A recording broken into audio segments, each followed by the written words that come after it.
You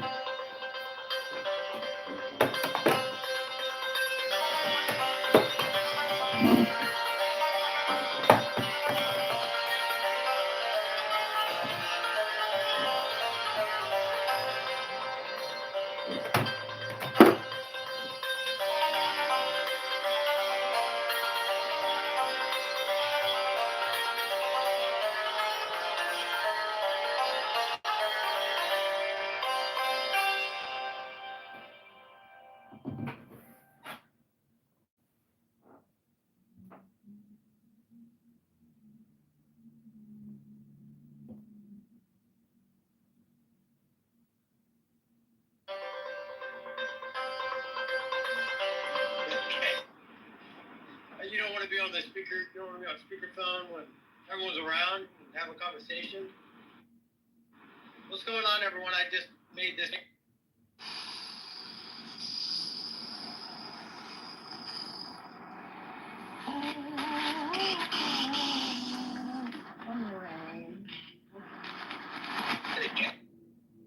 Becoming more specific and saying, has he ever talked to you audibly? No. Okay, fine. Yes.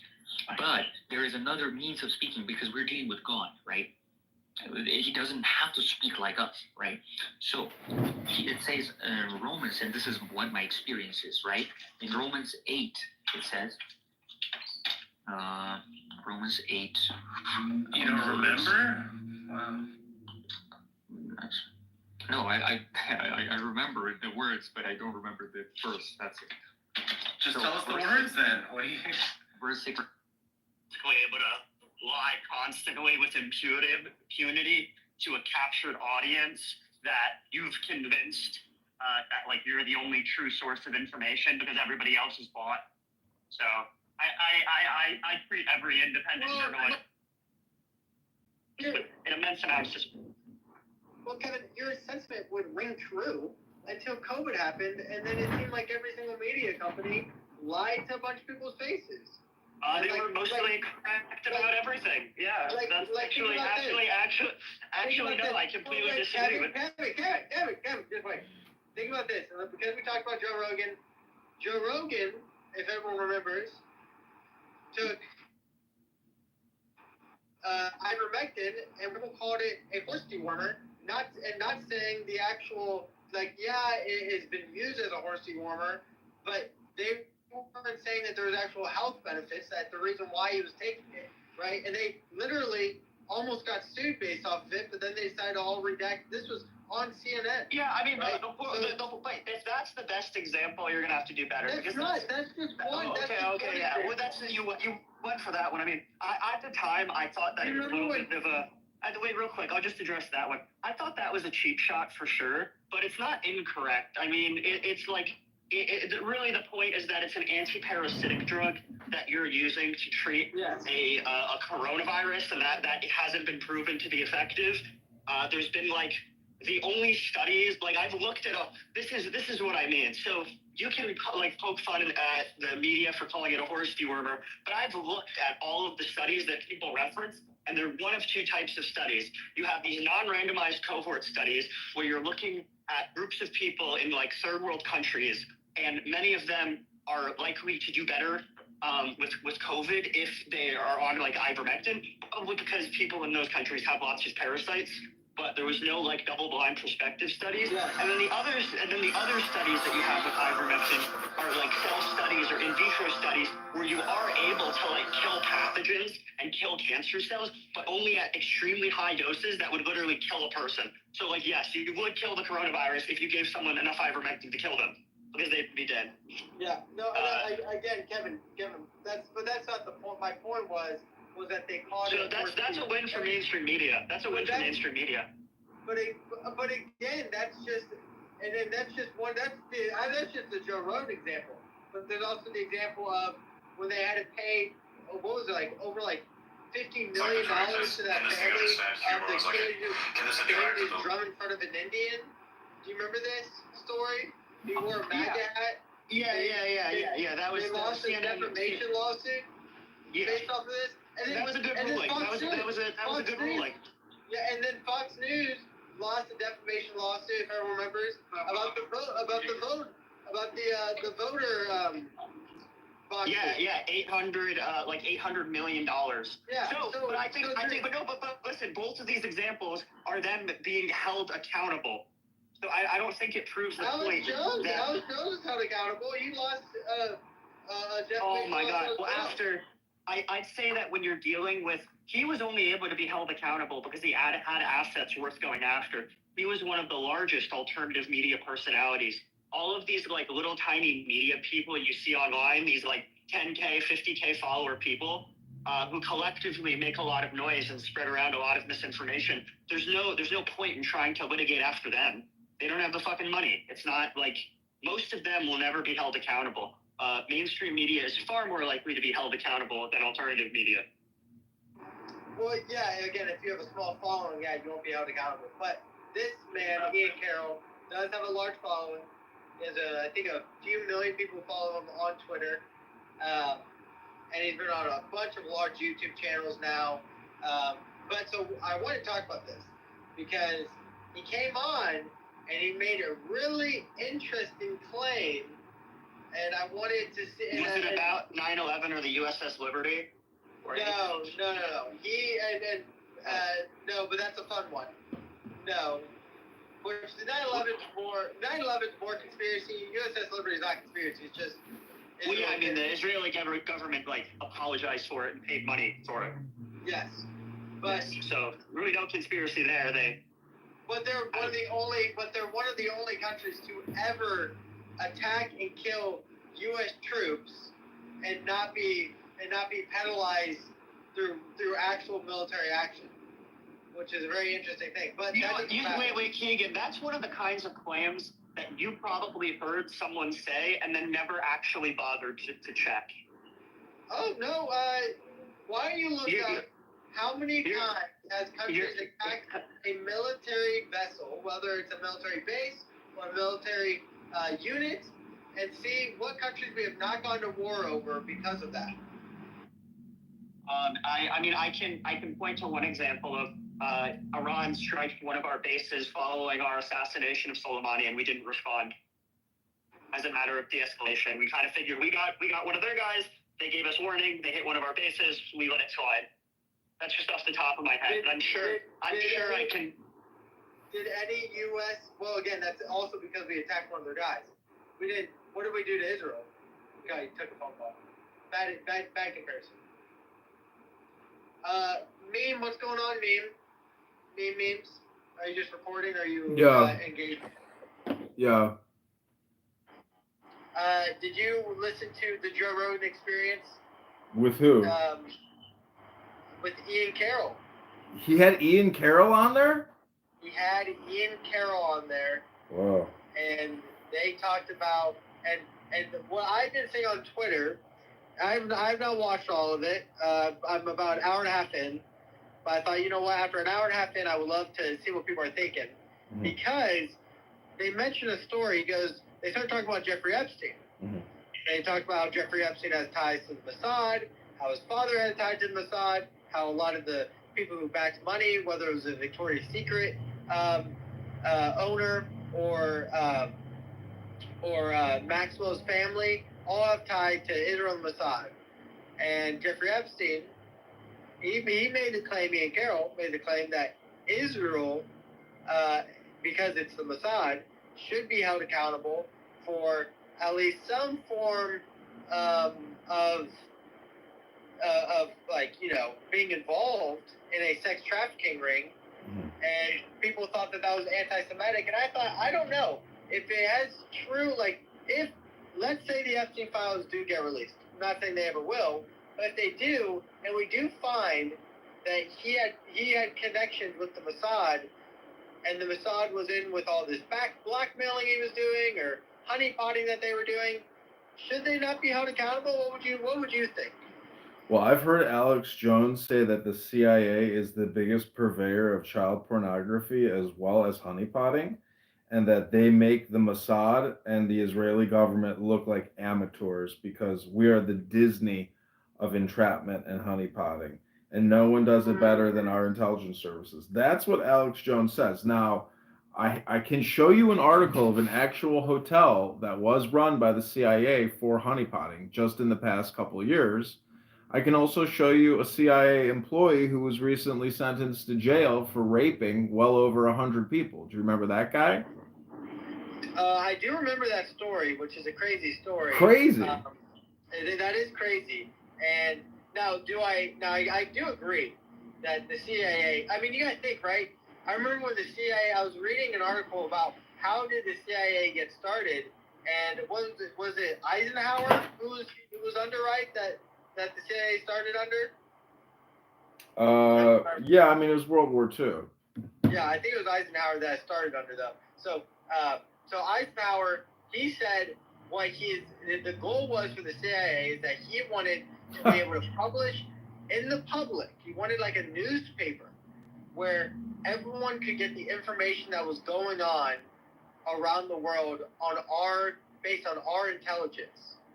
And the CIA was like, well, actually, we're going to do covert operations. That's what we want to do. And that's how it divulged into what it now has become, which you're absolutely right, is the Disney of sex trafficking.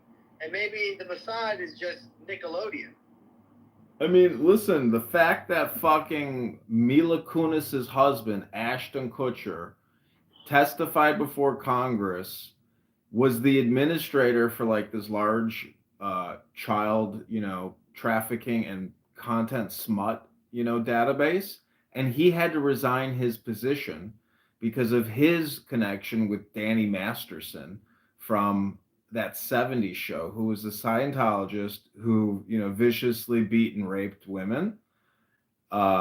So I would say it's not like a country problem. I would say it's like a person problem because countries are so conceptual. What we really have is a human problem, like very immoral, unethical people who feel emboldened to do these types of things and that they can get away with it and treat people with disrespect. So justice, is always right around the corner for somebody who knows they, committed wrong and never received, you know, justice or made amends or atonement. So I would just say that, like, I like the conspiracy theories communication, but to me, I don't even think it's a question of anti-Semitism. I think people, take somebody's religion or ethnicity out of the equation and just say, okay, this person is guilty of these things. I don't really care what somebody's geographic proximity is or what their religion is, based on their proximity. So that I just think it's like I'm agnostic as to whether or not, these things are anti-Semitic or if they are, etc. I could care less. If somebody is guilty of committing a crime, I don't care who you are. Like, you're guilty. You've committed a crime. So really, this is what I go back to is always the law, meaning that, like, a lot of people when they talk about October 7th and they talk about Hannibal Directive and they talk about IDF and Israel and the Zionists. Just read what Trump tweets. He says, "You sick bastards, you killed a lot of people. Law and justice is coming for you. Release these innocent people or we will mop you the fuck up." And we're not making empty threats. Like, I'm pretty sure Trump, if you want, he likes the Marine Corps story of the Marines invading Tunisia and Morocco and fighting Muslim pirates. Like, I assure you, I don't think Trump is going to have a problem deploying the fucking, 1st Infantry or some kind of Marine division to fucking go in there and blow those fuckers up and get these people out, whether they're dead or alive. I think there's like especially with Israel, because of that deep relationship. I mean, you've seen the meme. Well, I mean, Zelensky is a total piece of shit. But anyways, those are my thoughts, Well, my thing is, and I do agree that for the most part, these are individuals at work, right? That your typical Orthodox New York Jew isn't, right? Raping and sex trafficking children. But he's technically like Biggie. He's living outside his apartment complex, just hustling, trying to make some money for his baby. Exactly. But here's the thing: if the Epstein files get released, the JFK files get released, and the 9/11 files, which are all three we've been told that these will be released at some point during Trump's administration. No way, man. It's all going to be redacted. That is all bullshit. Top secret national secrets do not get released. Meaning there's no paperwork on it. It's not. There's just nothing. Nothing is going to come out that damages the credibility of the United States of America. That's just the way the government works. Well, I was going to say is that if they end up being released, which they won't, and I get it, but it's just a hypothetical and you can play along with me. If they all ended up 3 getting released, and all 3, again, have ties to Israel, if you talk to any conspiracy theorists, they all believe that Israel had something to do with Epstein, Israel had something to do with 9/11, and Israel had something to do with JFK. If all 3 ended up being true, when would we say that Israel's not our greatest ally? When would we say maybe they're probably the worst ally we've ever had? I don't know what to tell you. Like, you can have fun with it, but you can read documents from 2,000 years ago where the government is talking about state secrets, in ancient Rome. So that's why I say you're talking about like state level secrets, which will never come out. They just won't, because they're either destroyed or buried or completely, sealed. Like, it's just nothing like that will come out ever. And I don't know about the JFK one. I saw something on X, but I just get the feeling that Lyndon Baines Johnson, it probably wasn't a Jewish thing. It was more like an internal assassination. So I just don't think it was external. I think, like, when you look at the history of assassinations and political takeovers, like, LBJ is probably the most guilty of anyone, because he, followed the one who benefits the most. So, LBJ. Now, whatever he did for Israel, I don't know. Do you know anything about the history of LBJ and Israel? Do you? I've seen something on it, but I don't. I just saw like some connections, like, between people, but nothing in terms of like, oh, the United States of America did this for the whole country of Israel in 1960 something. So that's where I'm at with that. I mean, this is like old news at this point. I mean, when Pam Bondi fucking put out the Epstein files, and you had people outside the White House with 3-ring binders holding up the Epstein files, and then you see a fucking blacked out page, that's when you know there's something there. But at the same time, there's nothing there. So that's life. Welcome to life, Keegan. Well, what I know about LBJ LBJ's presidency after JFK. JFK, a few months before his assassination, like 3 months prior, he was pushing for nuclear inspections in Israel. He said that we should limit the allowing Israel to hold nuclear power. He did not believe that they were being forthright honest, and they were concealing their weaponry. So he had very, very tough questions that he wanted Israel to answer. And then when LBJ came in, he decided, he concluded that Israel had nukes, and that he was going to, they were going to keep them, that they were going to take them away. Do you think the U.S. was going to try to take away a bunch of nuclear weapons from the state of Israel?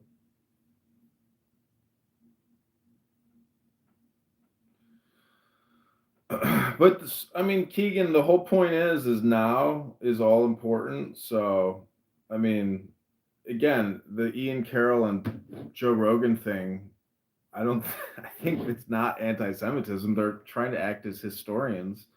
And so, again, they bring you back to the now, which is, okay, Israel is a superpower in the Middle East now. And so the history information, though interesting, is completely useless. I mean, for God's sakes, Saudi Arabia wants a nuclear weapon. Everybody wants a nuclear weapon. Who doesn't want to have an incredible nuclear weapon? I think it's really dangerous to have a nuclear weapon. Personally, I wouldn't want to own one. Would you? It's a lot of management. Got to have a lot of money and technical expertise. I mean, imagine if you got a nuke bomb in Riyadh and then it starts like malfunctioning, and then you're like, oh, fuck. We don't even know how to build these things, let alone take them apart. What are we going to do? We got to call in some American scientists to come in here and explain to us how this weapon system works. Well, really German scientists, Yeah, no, but they're mostly all Americans now. So. No.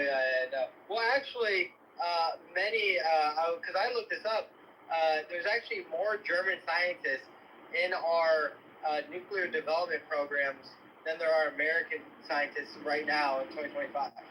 Germany still is producing some of the highest, I guess, intelligent rates for science, for STEM, science, technology, engineering, and math. Yeah. Well, it's a big country and they have a lot of money and they're dedicated to education. They have a lot of universities. Everyone is well educated. It's like an expectation. It's a cultural thing. But look at this country right now. Trump is a German. Elon Musk is a German. So I know you like the Germans. And the Germans have an incredible work ethic. They're workaholics. Elon Musk is like killing himself. I mean, you can hear him high on ketamine every night on X, basically doing a word salad hyperverbalization, and you're like, is this guy okay? Does he ever do Adrian Dittman anymore, or no? Is he done with that? Yeah, he went live 2 nights ago. He didn't go live last night, but he knows, he keeps talking about cognitive security, and he believes that, he knows everything is recorded. So he's very cautious now about what people say. And many of his guests say very controversial, outrageous things, and they say the exact same thing that you just said, that the J words killed Kennedy. So if Elon Musk is distributing that message, the media will have a frenzy with it. So he's very careful now what he's saying.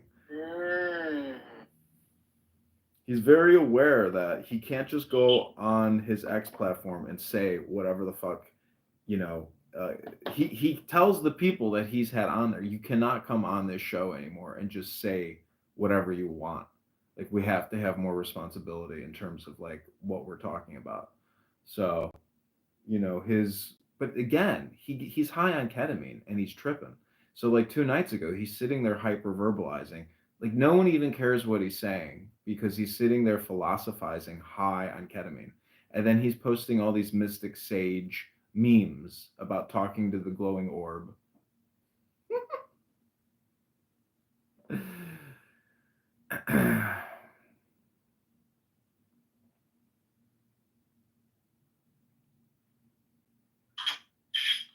I feel bad, dumb. Excuse me. Feel bad? Why? Because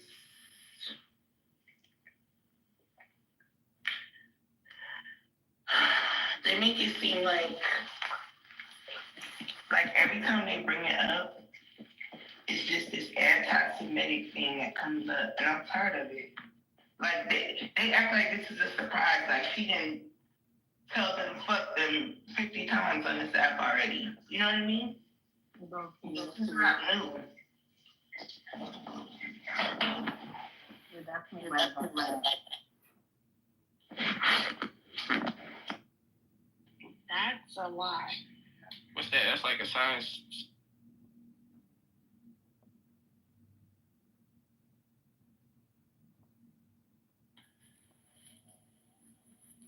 A slew of breaking stories that are occurring this afternoon. Hello there, Andrew. Welcome, Mark and McCutt and Meme and LS. Good to see you, Joshua. Boy, I'll tell you what, people are coming into the room just as fast and furiously as the news today. Oh, boy. Hi there, Tina. Joshua, did I say hi to you? If not, I'm doing it now. If so, you get a double dose of greetings and salutations. Hey, everybody, welcome to the Critical.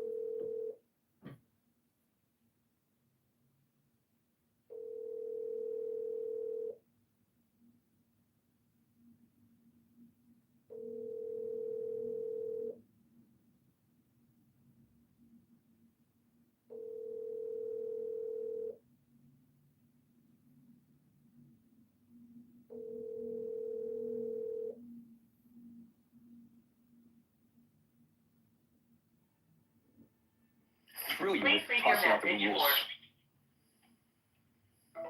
And Dominic, welcome up to the stage. So much going on.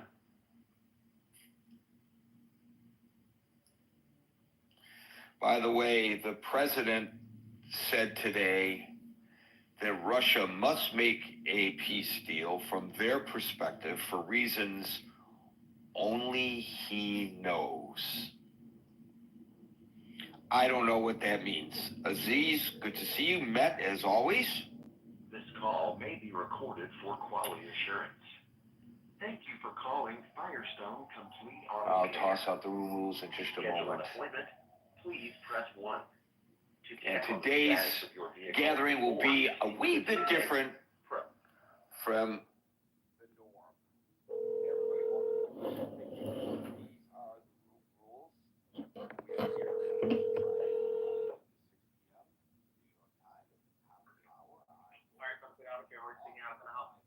Hey, this is John Kitover. I dropped off a silver Lexus this morning. I was wanted to call and check on the status of it.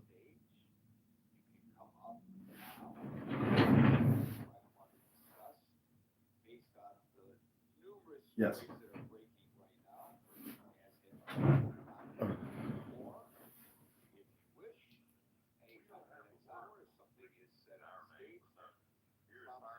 Complete Auto Care, we're a one-stop shop for all your car maintenance and repair needs.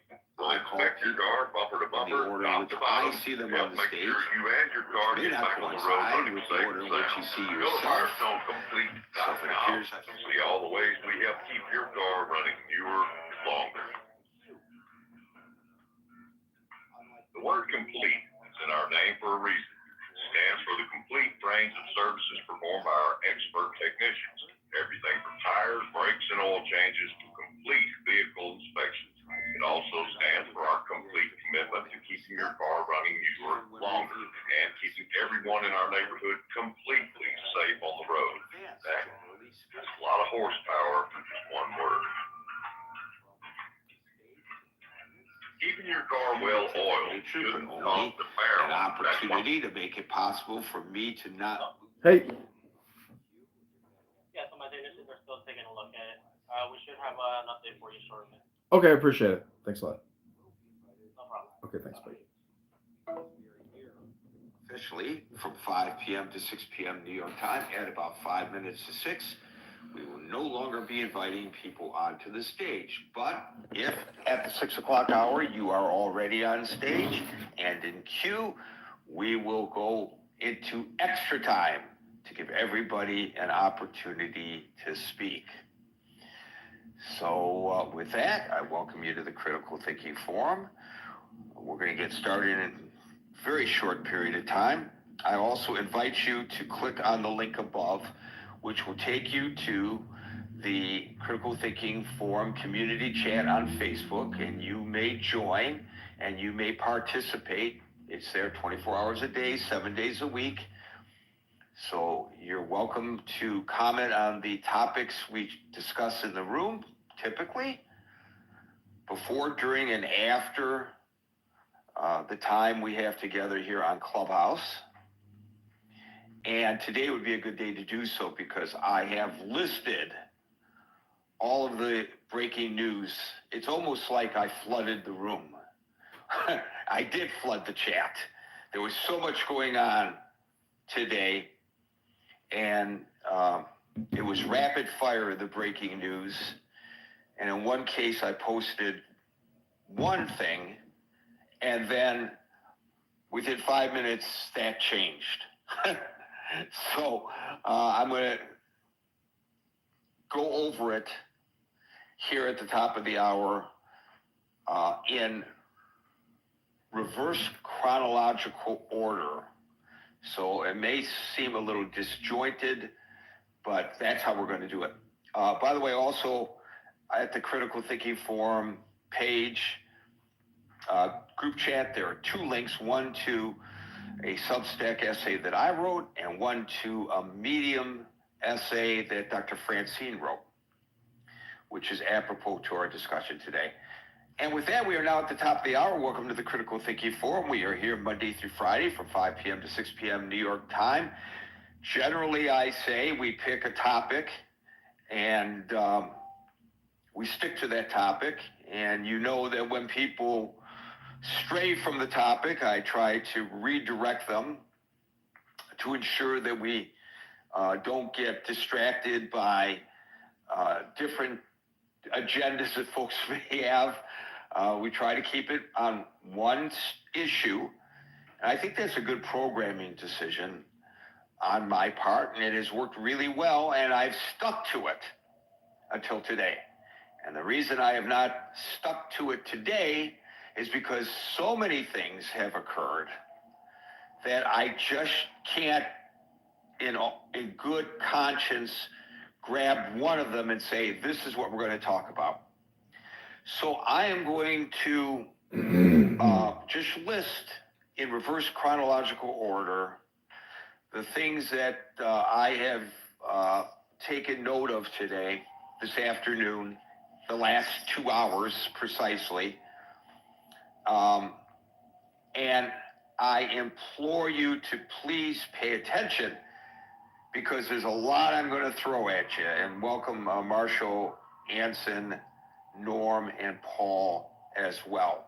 Okay, again, it may be jumping a little bit around from one item to the next, but as I said, I'm just going to bring it to you in reverse chronological order. Okay, so there is a story that Politico broke just moments ago that says that top Trump allies are holding secret talks with Zelensky's opponents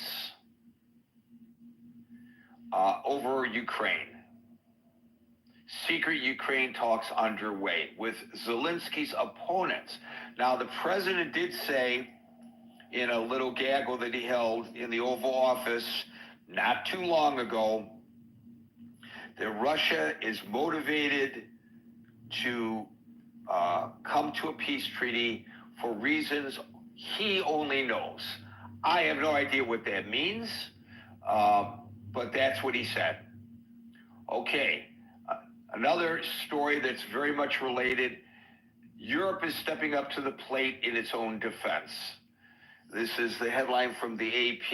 EU leaders meet for emergency summit on defense and Ukraine aid amid waning U.S. support. Now, this is something the president has been pushing for a long time.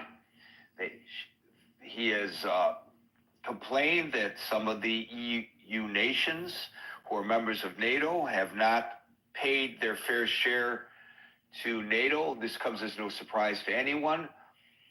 His recent actions, including the Oval Office verbal scuffle with Zelensky and his withdrawing of aid and intelligence to Ukraine, is really motivating the Europeans. It could be all of what he is doing is a bargaining chip to get the EU to move off the dime. Today, at that summit, it appears that that's exactly what is occurring.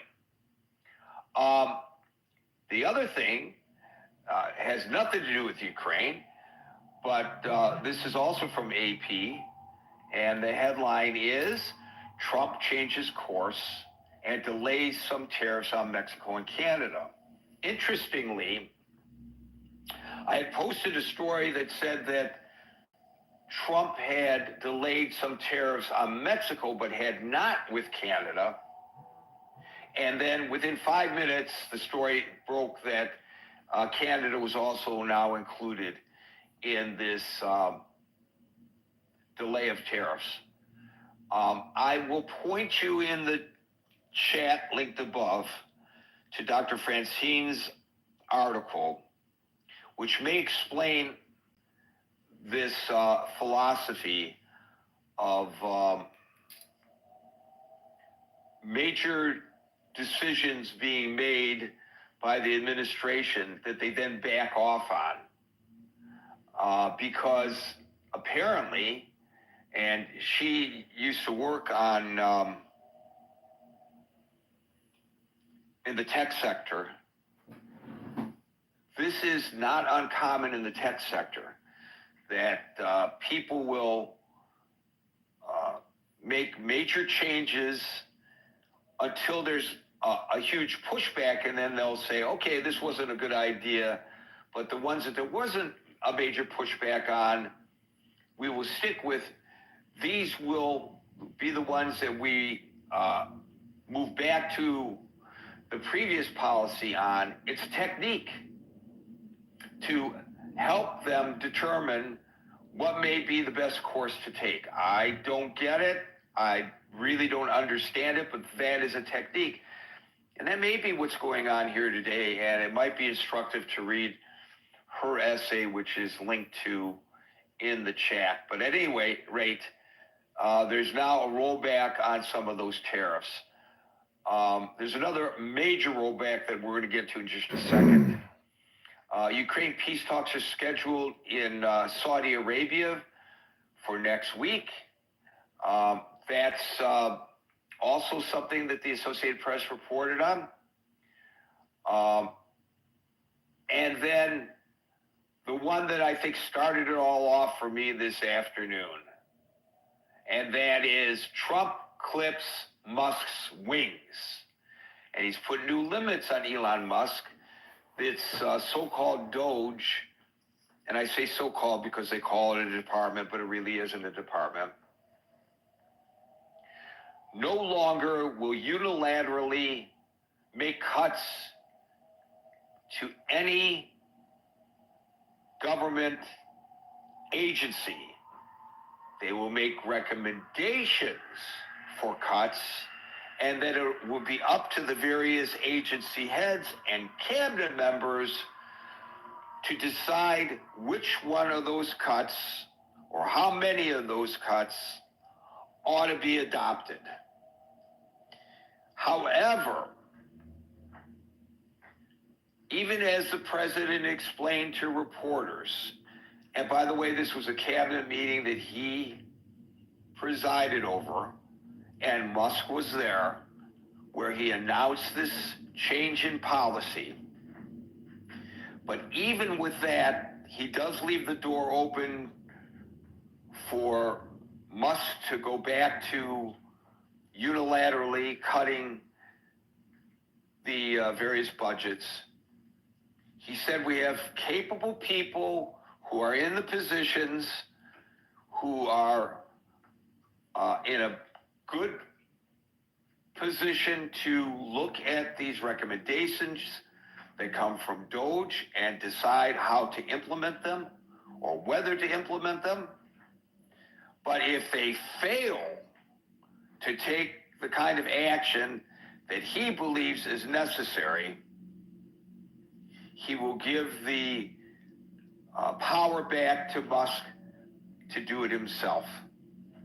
And this also, I believe, speaks to what Dr. Francine wrote in her essay. You push, push, push, push, and then when there is pushback to your pushing out, then you retreat to a position that is palatable more so to, I don't know, the general population in this case, maybe to his cabinet heads who are saying, Mr. President, please let me run my department. I was running a department in private industry, and I was approached by management above my pay grade, and I was told to lay off certain people within my department. And I was indignant. And I said, wait a minute, I've got a budget and you want me to cut the budget? Yes. Well, shouldn't I be the one to decide who I'm letting go? Not somebody else? It was very similar. It was somebody who was making recommendations to the CEO and gave the CEO the names of the people who they thought I ought to lay off. And I thought, well, you know, you can play the numbers game and say that I have to cut the budget, but you're not in a position to tell me who I should let go, who I need the most, who's contributing the most. If I'm running the department, that's my decision to make. And I pushed back, and I was successful because he was going to lose me as the head of that department right at that moment. That's how strongly I felt about this. So I can relate to whatever behind the scenes discussions may be going on from the cabinet members and the various agency heads who he just appointed. He's only been back in office a little over a month. So here you are, a big supporter of the president. He presumably trusts that you are capable of running your department. He puts you in that position, and you're all piss and vinegar ready to rock and roll and carry out the president's vision, and suddenly somebody comes in and usurps you and says, I'm going to decide for you where the cuts need to be made. I can totally relate to that kind of a pushback. And also, might I suggest, the president is a populist. We know that. He wants to be liked.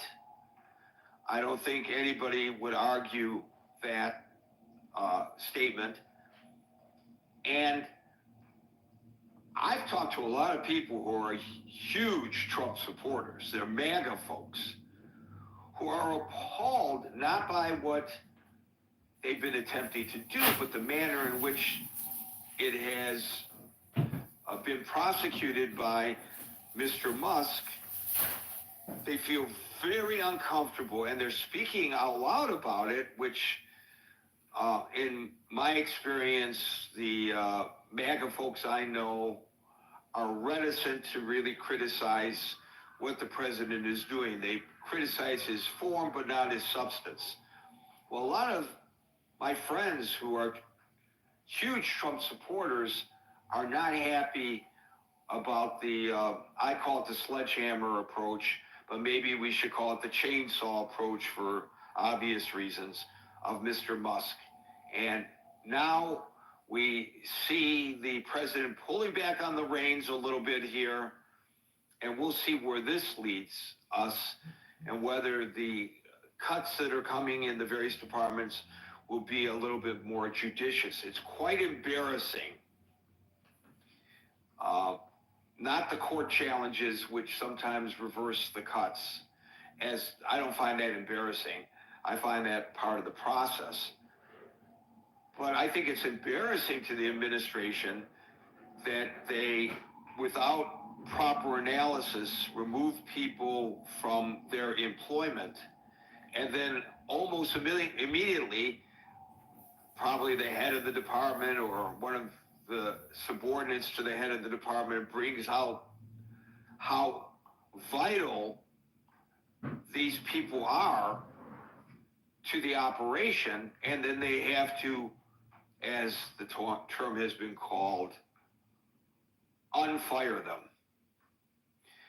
That's pretty embarrassing. And so Musk was there, so I don't think he was blindsided by the president's pronouncement. He said it right in front of him. And at least as of right now, 5:14 p.m. Eastern Time, Musk has lost some of his unilateral authority as far as where this stands at 6:15 p.m. I have no way of knowing because things are changing extremely rapidly today, as I pointed out, and that's why we're taking a broad stroke to our discussion today, and I hope this works.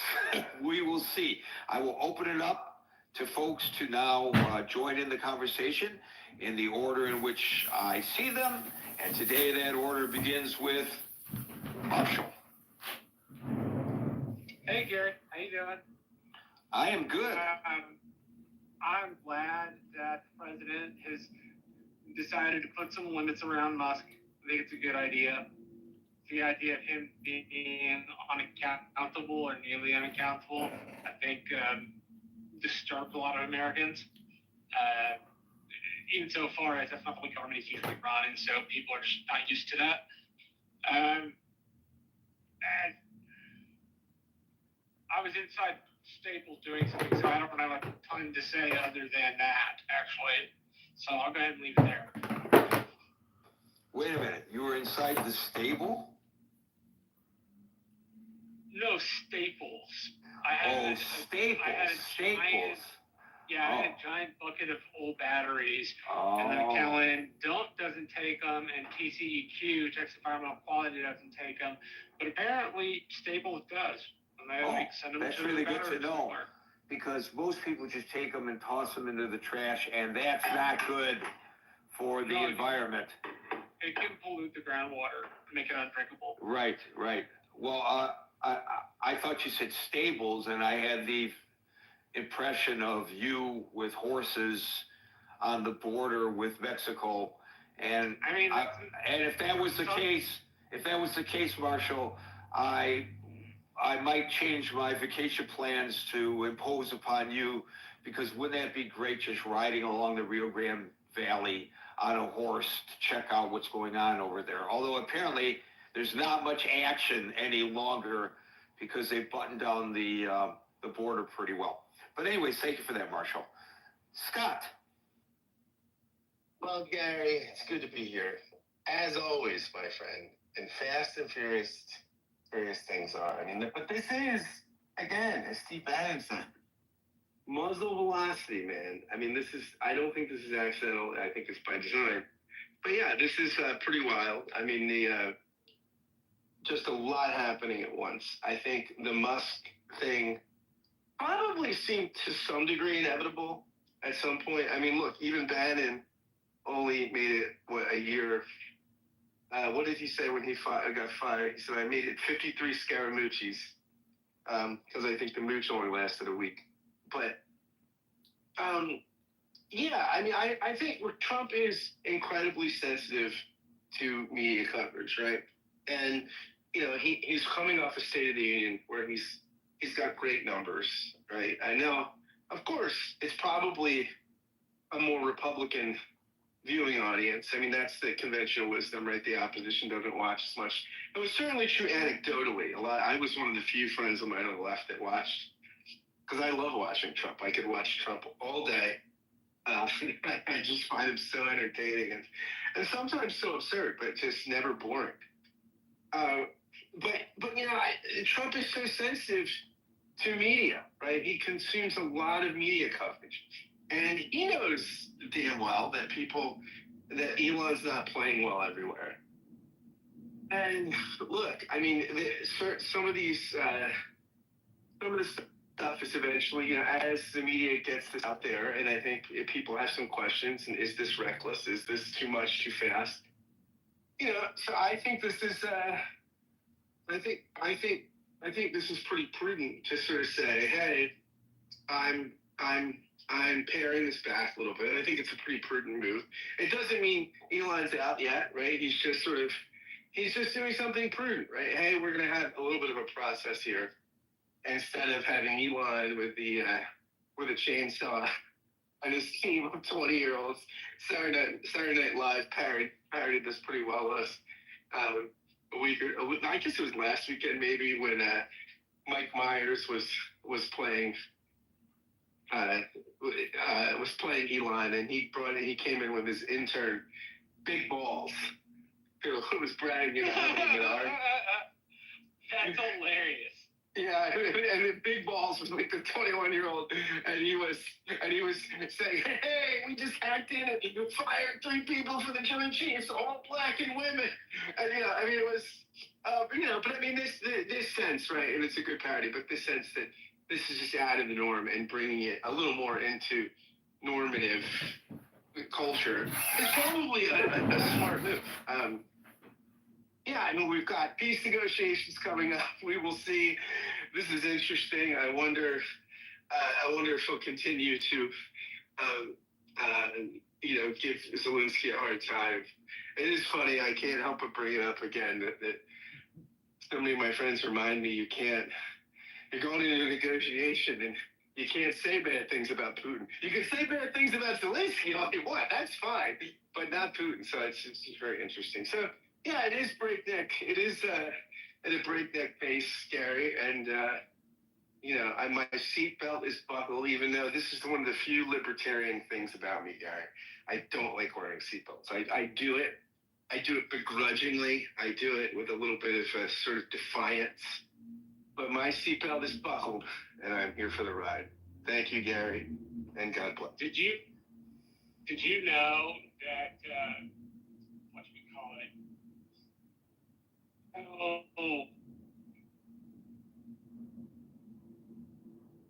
Marshall, you're not making the trip. You're not making the trip. I'm not. No, I forgot. It happens. Oh well. Scott, I know your area of expertise is not physics, but I would just point out that car crashes don't kill people.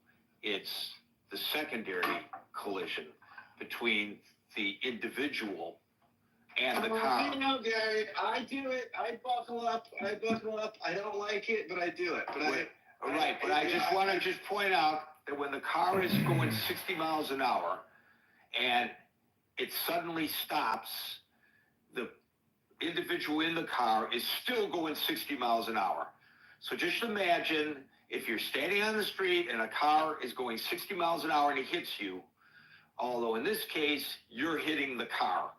So I know you do it, but you say you do it begrudgingly, and I just wanted to give a shout out to seatbelt use. Do you want me to do it joyously, not begrudgingly, Gary?